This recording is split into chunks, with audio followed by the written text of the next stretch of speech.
Bien-aimés dans le Seigneur, Shalom, bonne année. Nous sommes au début de l'année 2021 et aujourd'hui nous commençons nos séries de méditation. C'est notre première méditation de 2021. Nous sommes le lundi 4 janvier 2021. Et nous allons lire un texte, un verset de la parole du Seigneur qui se trouve dans la deuxième lettre de Paul aux Corinthiens.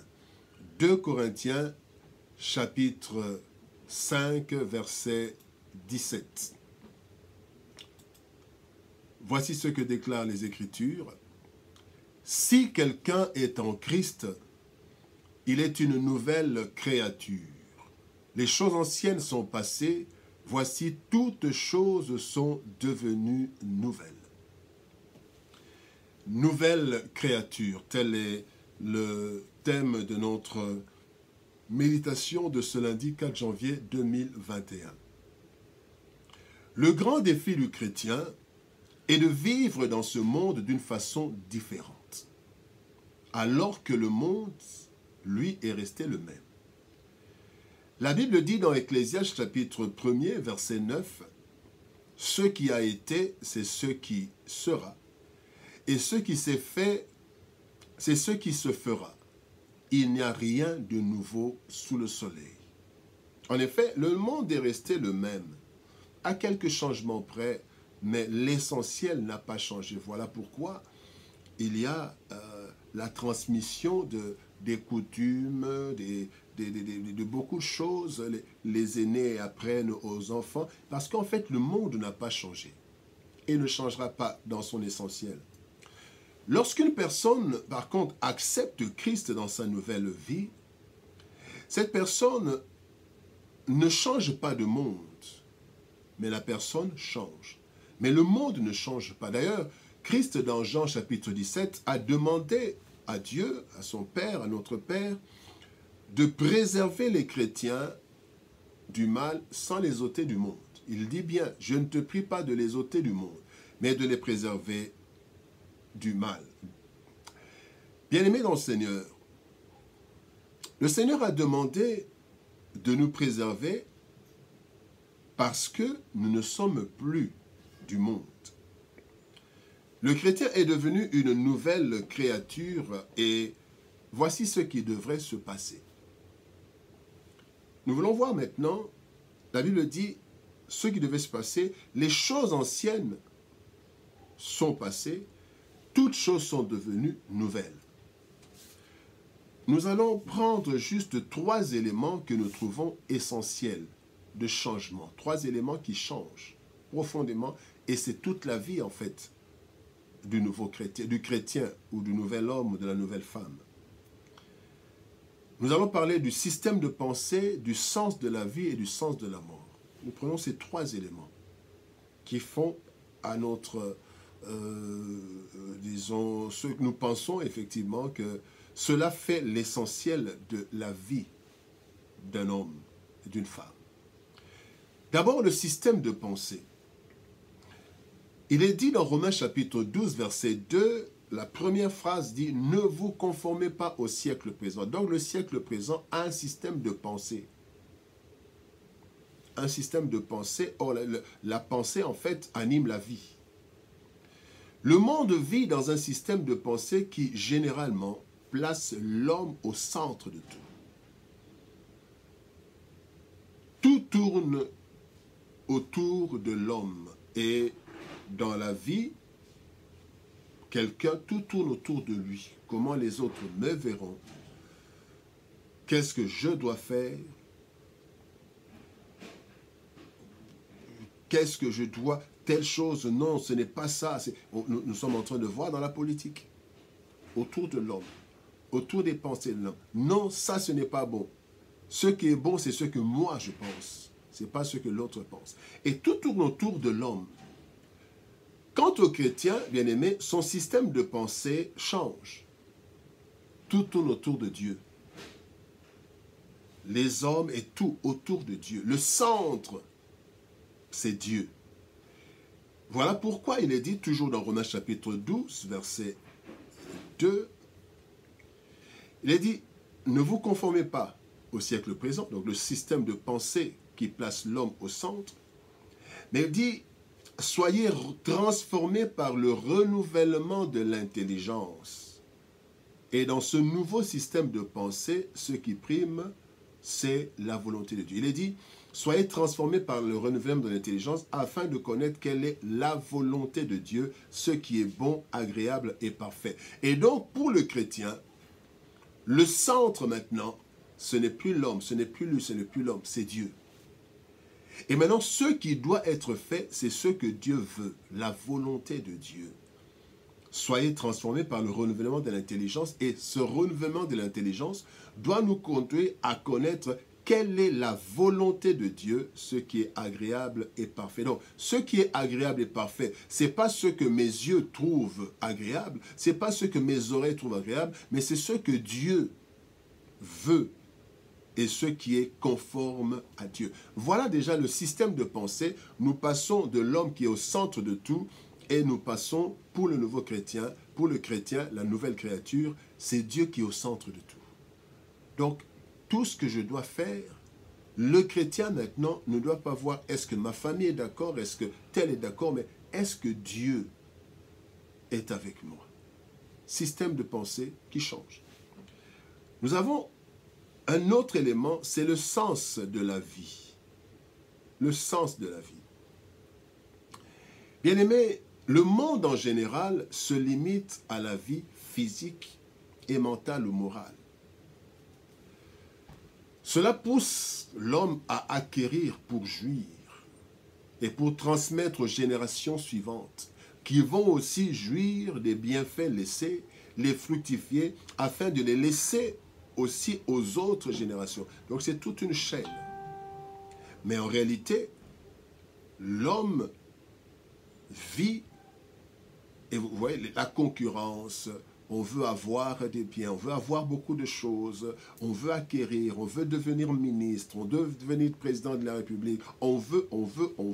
Nous voulons avoir des choses. Nous voulons laisser un nom. C'est ça. Le système, donc la vie, c'est la vie physique et la vie morale. Ça, c'est dans le monde. Et même quand on va dans la vie spirituelle, pour ceux qui pratiquent la sorcellerie moderne ou la sorcellerie traditionnelle, eh bien pour eux, ils vont là-bas juste pour la vie. Ce n'est pas qu'ils veulent développer leur esprit, mais ils vont là-bas juste pour avoir des éléments pour conquérir dans la vie. Mais pour le chrétien, le sens de la vie devient l'accomplissement des œuvres du Seigneur.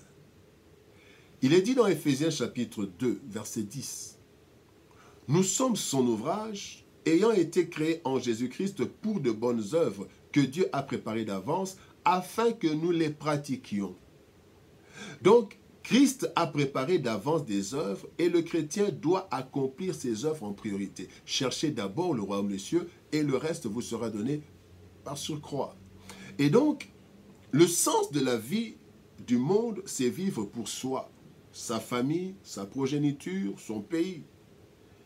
Mais pour le chrétien, il est écrit, « Car c'est par la foi que je suis mort, la loi par que je suis mort à la loi, afin de vivre pour Dieu. » En fait, je vis pour Dieu. Je vis pour faire l'œuvre du Seigneur. C'est ça maintenant.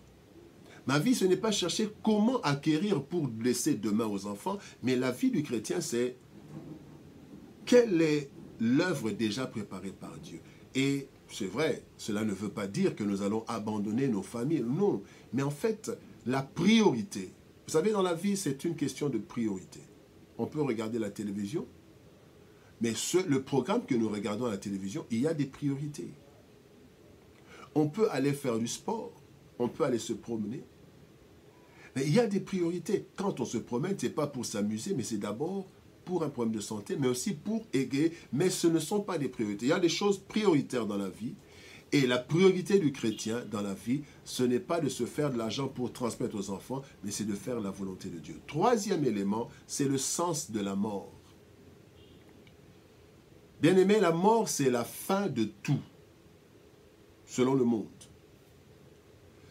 Il faut profiter au maximum du monde et de ce qu'il nous offre. 1 Corinthiens chapitre 15, verset 32, dit à la fin, « Mangeons et buvons, car demain nous mourrons. » Donc la mort, c'est la fin. Mais pour le chrétien, la mort, ce n'est pas la fin. La mort, c'est le passage de cette vie à une autre vie meilleure. Et Paul le dit très bien. Dans Philippiens chapitre 1er, nous lisons verset 21, le verset 23, Paul dit « Car Christ est ma vie et la mort m'est un gain. » La mort, ce n'est pas la fin, c'est un gain. Or, un gain ne peut pas être la fin. La mort m'est un gain. Verset 23. « Je suis pressé des deux côtés. J'ai le désir de m'en aller et d'être avec Christ, ce qui de beaucoup est le meilleur. » Ça, c'est le système, ça, c'est le sens de la mort pour le chrétien. Je vais vers Christ et c'est la meilleure option. Mais si je dois rester, il continue au verset 24, mais si je dois rester, je reste pour le travail du Christ. Quand la mission se termine, voilà, je rentre chez moi, je rentre auprès de Christ, c'est un gain. Ça, c'est le sens de la mort ou la vision de la mort. Pour le monde, la mort est une tragédie, mais pour le chrétien, la mort devrait être une promotion, l'entrée dans la gloire. Aujourd'hui, le chrétien est-il vraiment une nouvelle créature? S'il l'est réellement, mais cette réalité ne se voit que rarement. Pourquoi? Pour deux choses, à cause de deux choses. D'abord, le manque de connaissance. Le chrétien actuel manque de connaissance de la parole du Seigneur et ne connaît pas ce qui est attaché à sa nouvelle vie et ce qu'il doit faire dans sa nouvelle vie. Voilà pourquoi la Bible dit dans Colossiens 3,16 que la parole de Christ habite abondamment en vous pour que vous puissiez vivre cette nouvelle vie. Et le deuxième élément qui manque, c'est la consécration. Donc le manque de consécration au Seigneur fait que nous ne vivons pas cette réalité, cette vérité du chrétien qui est une nouvelle créature.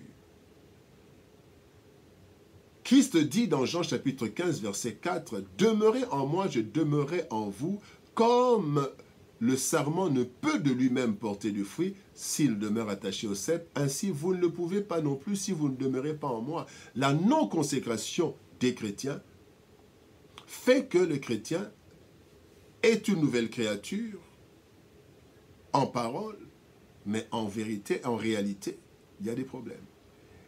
Et en fait, le fait de devenir une nouvelle créature, c'est aussi un processus. Et ce processus doit être assuré par les serviteurs et les servantes de Dieu.